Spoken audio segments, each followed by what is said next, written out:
Alors qu'il tombe en amour avec la boxe et mène ses premiers combats, l'adolescent reçoit un diagnostic qui met en péril sa carrière sportive. C'est une maladie génétique, la neurofibromatose. J'ai une masse, une tumeur, pas cancéreuse, qui me pousse entre les vertèbres. On ne me fait pas l'enlever parce que c'était assez dangereux. Enfin, j'ai pris un traitement chimique. Je continue toujours. Là. Ça m'a donné beaucoup de fatigue. Je ne peux pas vraiment m'entraîner au début, mais après, je suis revenu au gym tranquillement. J'ai recommencé le sparring, puis on a visé les Jeux du Québec. Malgré tout, ce n'est pas assez pour envoyer le jeune athlète au tapis. Je suis plus fatigué qu'avant quand je m'entraîne, mais je pousse quand même à fond. Je vais tout le temps au gym, puis je m'arrête pas, je me décourage pas.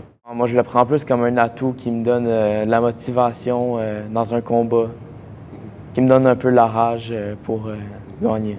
En se servant de ses épreuves comme d'un carburant, il monte alors sur le ring afin d'affronter la maladie.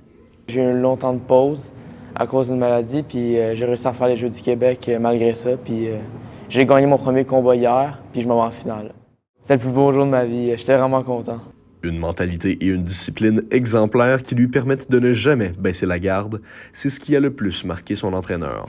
Sa persévérance, il n'a jamais lâché. Même si arrivait quelque chose, il pouvait être découragé, il pleurait, il se relevait, puis il remontait un peu plus fort. Puis, même le matin, sa mère elle me laissait un message. À 5 h du matin, Charles est parti courir. Il y a un sac dans sa chambre, il y a un speedball dans sa chambre. Il s'entraîne dans sa chambre. Des posters, des articles, là, que c'est même pas dans le temps que moi que je boxais que lui il avait. Tu vois qu'il aimait bien ça, la boxe. Tu vois, c'est un gars qui veut. C'est ça que j'aime de lui. C'est genre comme mon fils du gym. OK? Parce qu'on n'est pas la même couleur. Jean-Gabriel Beauchemin pour La Pige en direct, Sherbrooke.